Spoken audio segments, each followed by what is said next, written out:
그 남자의 입술이 제 입술에 닿던 순간 저는 숨을 쉬는 것도 잊었고 손가락 끝이 저려오는 것도 몰랐고 창밖에서 빗소리가 유리를 두드리는 것도 그 순간만큼은 아무것도 들리지 않았어요.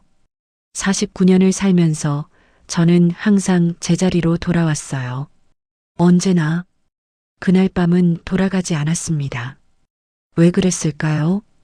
왜 그 문을 열지 않았을까요? 왜 저는 그의 이름을 불렀을까요?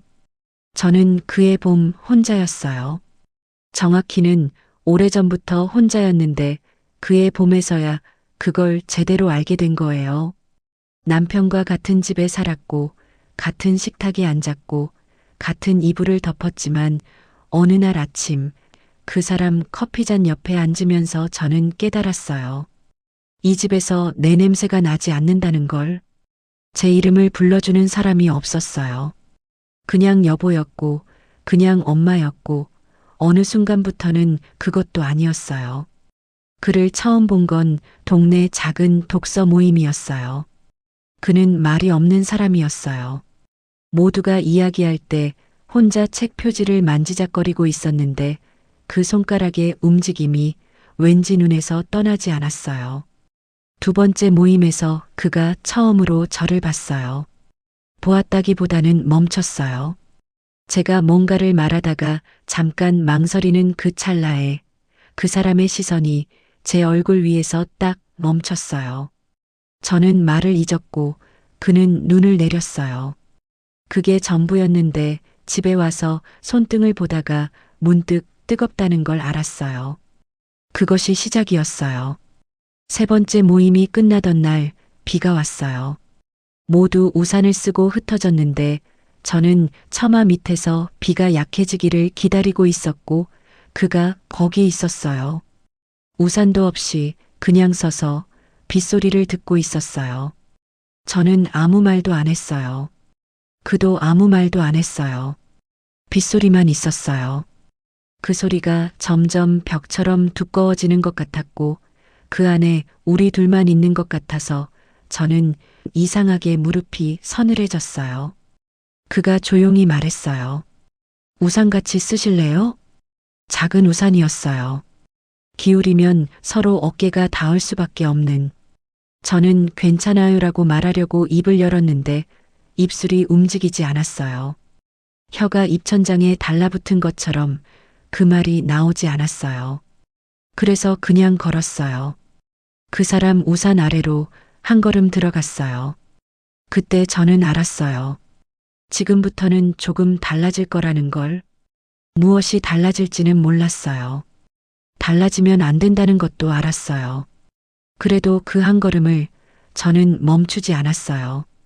봄이 끝날 무렵 우리는 가끔 만났어요. 어느 날 제가 물었어요. 외롭지 않으세요? 그가 잠깐 찻잔을 내려다봤어요. 그러더니 조용히 말했어요. 지금은 아니에요. 그 말이 제 어딘가에 걸렸어요. 가슴은 아니에요. 더 아래, 명치 아래쪽, 숨이 내려앉는 그 자리에 걸려서 오래 있었어요. 저는 그날 집에 오면서 핸드폰을 들었다 내려놓기를 3번, 화면이 꺼질 때까지 반복했어요. 여름이 시작될 때 그가 이사를 간다고 했어요. 가족 때문이라고 했어요. 멀리는 아니지만 이 동네에는 자주 못 올 것 같다고. 찻집에서 그 말을 들었을 때 저는 아무 말도 못하고 설탕 스푼을 천천히 저었어요. 아무것도 녹이지 않으면서 그냥 계속. 이사 간 지 한 달이 지났을 때였어요. 저녁 10시가 넘어서 화면이 켜졌어요. 그의 이름이었어요. 짧은 문자였어요. 요즘 어떻게 지내세요? 마침표도 없었어요. 물음표도 없었어요. 그냥 그 문장이 있었어요. 저는 그 화면을 한동안 봤어요. 불을 끈 거실에서 남편은 이미 방에 들어간 시간에 싱크대 앞에서 그 화면을 보고 있었어요. 답장을 쓰고 지우고 쓰고 지우고 마지막에 남긴 건 5글자였어요. 잘 지내요. 덕분에. 덕분에. 그 두 글자를 왜 붙였는지 저도 몰라요. 그가 답장을 했어요. 다행이에요. 그리고 잠시 후 보고 싶네요. 저는 핸드폰을 뒤집어 소파에 엎어놨어요. 심장이 어떻다고는 설명 못해요. 다만 입안이 갑자기 말라서 침을 삼켰는데 그 소리가 고요한 거실에 울렸어요. 우리가 마지막으로 만난 날, 그가 이쪽 동네에 볼 일이 생겼다고 했어요. 잠깐 볼 수 있냐고. 저는 오전에 나왔어요. 예전 찻집이 아니라 조금 더 외진 곳에 있는 작은 카페였어요. 그가 고른 곳이었어요. 가을이 막 시작되던 날이었어요. 공기 안에 은행 냄새가 희미하게 섞여 있었고 바람이 낮고 차가웠어요. 카페 안은 조용했어요. 창가에 그가 있었어요. 마주 앉았어요. 커피가 왔어요. 우리는 이야기를 했어요. 날씨, 책, 그 동네 이야기. 아무렇지 않은 이야기들. 그런데 이상하게 말이 자꾸 끊겼어요. 그가 말하다가 멈추고, 제가 말하다가 멈추고, 침묵이 오면 커피잔을 들었다가 내려놓았어요.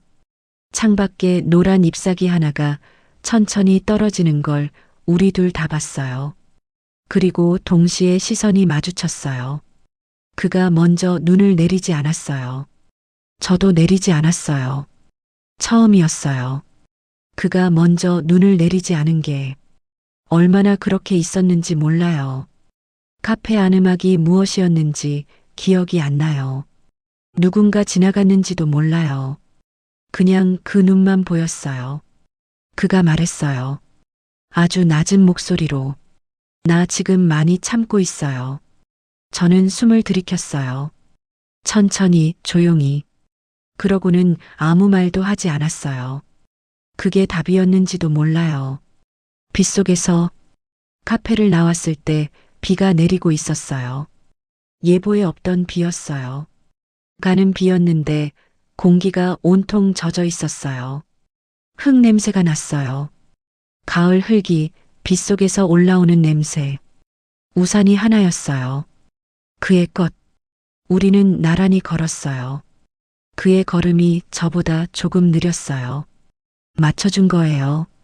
우산 아래에서 그의 팔이 제 어깨 쪽으로 기울어져 있었어요. 닿지는 않았어요. 닿을 것 같았어요. 골목 끝에 제 차가 있었어요. 차 앞에서 우리는 멈췄어요. 그가 우산을 기울였어요. 비가 제 쪽으로 오지 않게. 저는 감사하다고 해야 했어요. 그리고 들어가야 했어요. 그런데 문 손잡이를 잡는 대신 저는 그를 봤어요. 빗속에서 그 사람 얼굴을 봤어요. 빗방울이 그의 머리카락에 맺혀 있었고 옷깃이 조금 젖어 있었고 눈이 어두웠어요. 슬픈 게 아니라 깊은 거요. 바닥이 안 보이는 것처럼. 그가 손을 들었어요. 천천히. 그리고 제 뺨에 손등을 댔어요. 차갑고 젖은 손이었어요. 빗속에서 젖은 그 손이 제 뺨에 닿았어요. 저는 눈을 감았어요. 눈을 감으면 안 된다는 걸 알았어요. 그래도 감았어요. 그의 손이 제 뺨에서 천천히 움직였어요.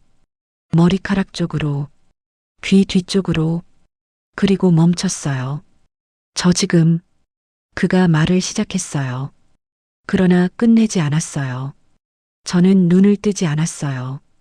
빗소리가 우산 위에서 계속 났어요. 균일하고 조용한 소리로. 그 소리 안에서 우리는 잠깐 그렇게 있었어요. 그날 밤, 집에 오지 않았어요. 차를 몰았는데 집 방향으로 가지 않았어요. 어디로 가는지 몰랐어요. 그냥 갔어요. 도시 외곽으로 나가는 도로였어요. 불빛이 점점 줄었어요. 빗속에서 와이퍼가 규칙적으로 움직이는 소리만 났어요.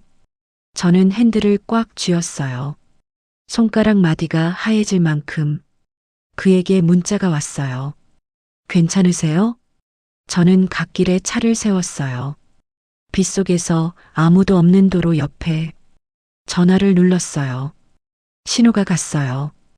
그가 받았어요. 아무 말도 못했어요. 저도 그도 전화기 너머에서 그의 숨소리가 들렸어요. 그냥 그 숨소리를 들었어요. 그도 그냥 있었어요. 한참이 지나서 그가 말했어요. 어디 있어요? 저는 말했어요. 도로 이름을. 그가 왔어요. 그가 조수석에 탔어요. 빗물이 그의 옷에서 시트로 스며들었어요. 차 안이 좁아졌어요. 그의 냄새가 났어요. 젖은 옷과 차가운 공기와 그 사람 특유의 냄새. 그가 앞을 보면서 말했어요. 다행이다. 저는 대답하지 않았어요. 그가 천천히 저를 봤어요. 그리고 손을 뻗었어요. 제 손 위에 그의 손이 올려졌어요. 차갑고 젖어 있었어요. 그래도 저는 손을 빼지 않았어요. 그냥 있었어요. 좁은 차 안에서 빗소리 속에서 그 사람 손이 제 위에 있는 채로 오래, 오래 있었어요. 그가 말했어요. 아주 낮고 천천히. 저 지금 선을 하나 넘으려고 하는데요. 저는 그의 손을 뒤집었어요. 손바닥이 위로 오게. 그리고 제 손가락을 그 사이에 끼웠어요. 그게 제 대답이었어요. 그의 입술이 닿던 순간 그가 몸을 기울였어요. 천천히 묻듯이. 저도 기울었어요. 그의 입술이 제 입술에 닿았어요. 49년을 살면서 그렇게 조심스러운 입술을 느껴본 적이 없었어요. 마치 제가 깨지기라도 할까봐 그 사람이 숨을 참고 있는 것 같았어요. 저는 그 사람 옷깃을 잡았어요. 젖어 있었어요. 차갑고 축축했어요. 그래도 손을 놓지 않았어요. 저는 그날 밤 집에 돌아가지 않았어요. 당신 곁에 핸들을 잡고 있었지만 목적지는 정하지 않았어요. 집 주소를 누르면 아직은 아무 일도 없던 사람으로 돌아갈 수 있을 것 같았거든요. 그래서 아무것도 누르지 않았어요. 차는 도시를 벗어났고 가로등은 드문드문 끊겼고 어둠이 많아졌어요. 이상하게 무섭지 않았어요. 전화도 울리지 않았어요. 남편도 아이도 누구도 저를 찾지 않았어요. 그 사실이 저를 더 멀리 가게 했어요. 그에게서 메시지가 온 건 그때였어요. 지금 어디에요? 묻는 문장이 아니라 확인하는 문장이었어요. 저는 한참을 보다 짧게 답했어요. 멀어지고 있어요. 그는 바로 전화를 걸었어요. 어디로 가는지도 모르고, 네. 잠시 숨소리만 들렸어요. 그리고 낮게 결심한 사람처럼 말했어요. 그럼 저한테 와요. 심장이 세게 내려앉았어요. 그 한 문장이 이상하게도 안전하게 느껴졌어요. 그가 있는 쪽으로 방향을 틀었어요. 비는 그쳐가고 있었고 도로는 젖어 있었고 헤드라이트 불빛이 길게 번졌어요. 그는 이미 나와 있었어요. 가로등 아래 서 있었어요. 제가 차를 세우자 조수석 문을 열고 아무 말 없이 들어왔어요. 차 안이 갑자기 좁아졌어요. 그는 저를 바로 보지 않았어요. 앞만 봤어요. 후회해요? 묻는 목소리가 아니었어요. 확인하는 목소리였어요. 저는 대답하지 않았어요. 대신 시동을 껐어요. 엔진 소리가 멈추자 숨소리만 남았어요. 그가 저를 봤어요. 이번엔 피하지 않았어요. 그의 손이 천천히 제 손등 위에 올라왔어요. 따뜻했어요. 저는 그 손을 치우지 않았어요. 저번에 멈춘 거, 그가 말했어요. 계속 생각났어요. 저는 웃었어요. 저도요. 그 말이 떨어지자마자 그가 가까워졌어요. 이번엔 묻지 않았어요. 이래도 되냐고도, 괜찮냐고도. 그냥 다가왔어요. 숨이 먼저 닿았어요. 그 다음이 입술이었어요. 이번엔 정말로 부드러웠지만 물러서지 않았어요. 짧지 않았어요. 그의 손이 제 얼굴을 감쌌고 제 손은 그의 옷깃을 쥐고 있었어요. 밀어내지 않았어요. 오히려 더 가까이 당겼어요. 심장이, 가슴이 아니라 목까지 차오르는 느낌이었어요. 입술이 떨어졌는데도 아무도 떨어지지 않았어요. 이마가 닿은 채 숨을 고르고 있었어요. 그가 아주 작게 말했어요. 지금이라도 돌아갈 수 있어요. 그 말이 마지막 출구처럼 들렸어요. 저는 그를 봤어요. 그리고 고개를 저었어요. 오늘은 아니에요. 그의 눈빛이 달라졌어요. 이번엔 망설임이 없었어요. 다시 입술이 닿았어요. 더 깊었고, 더 솔직했고, 더 늦지 않았어요. 손이 허리로 내려갔고, 제 숨이 흩어졌어요. 그 순간 제가 누군지 아무 상관 없어졌어요. 시간이 얼마나 지났는지 몰라요. 차 안 공기가 완전히 달라져 있었어요. 유리창이 서서히 흐려졌고, 밖은 다시 조용해졌어요. 그가 제 이마에 입을 맞췄어요. 그리고 잠시 멈춘 채 말했어요. 하루만 더 있었으면 좋겠네요. 저는 웃었어요. 돌아갈 건 집이에요. 그는 아무 말도 하지 않았어요. 그날 새벽 하늘이 아주 천천히 밝아졌어요. 저는 결국 집 앞에 차를 세웠어요. 현관문을 열기 전에 거울을 봤어요. 낯선 얼굴이 있었어요. 죄책감도 있었고, 두려움도 있었고, 이상하게도 살아있는 표정이 있었어요. 문을 열었어요. 집안은 조용했어요. 모두 잠들어 있었어요. 아무 일도 없던 집처럼 고요했어요. 그런데 저는 알았어요. 아무 일도 없던 건 집뿐이었어요. 저는 이미 다른 사람이었어요. 그날 밤 이후로 제 삶은 겉으로는 변하지 않았어요. 밥을 하고 웃고 인사를 하고 같은 침대에 눕고, 그런데 가끔, 아주 가끔 불을 끄고 눈을 감으면 그의 숨이 아직 남아있는 것 같아요. 그리고 그때마다 생각해요. 제가 돌아가지 않은 건 그날 밤 하루가 아니라 그 전에 나였다는 걸. 지금도 저는 집에 살고 있어요. 그런데 가끔은 제가 어디에 있는지 저도 잘 모르겠어요. 아마도 아직 돌아가지 못한 채 어딘가를 계속 달리고 있는지도 모르겠어요. 그날 이후로 계절이 몇 번 바뀌었어요. 비가 오던 밤은 어느새 여름이 되었고, 여름은 금방 가을로 넘어갔어요. 겉으로 보면 아무 일도 없어요. 아침이면 밥을 하고, 빨래를 널고, 저녁이면 같은 자리에 앉아 텔레비전을 봐요. 남편은 여전히 뉴스를 보고, 저는 그 옆에서 과일을 깎아요. 아이들은 제게 예전처럼 말을 걸어요. 저는 웃어요. 아주 자연스럽게 그날 밤이 없었던 것처럼. 그런데 가끔, 아주 가끔 부엌 창문에 비친 제 얼굴을 보면 그 여자가 아직 남아 있어요. 그 밤의 여자, 멈추지 않았던 여자, 한 번도 자기 자신으로 숨쉬지 못했던 그 시간을 밀어버린 여자. 그 사람과는 자주 만나지 않아요. 그래야 한다는 걸 아니까요. 하지만 가끔 짧은 메시지가 와요. 잘 지내요? 그 네 글자에 심장이 아직 반응해요. 지워도 읽지 않은 척해도 한참을 들여다보게 돼요. 저는 여전히 이 집에 살고 있어요. 여전히 이 가족 안에 있어요. 돌아온 건 몸이었고 돌아오지 않은 건 마음이었어요. 그날 밤 이후로 저는 알게 됐어요. 제가 한 번도 제 인생을 선택한 적이 없었다는 걸. 처음으로 제가 방향을 틀었고, 처음으로 멈추지 않았고, 처음으로 도망치지 않았어요.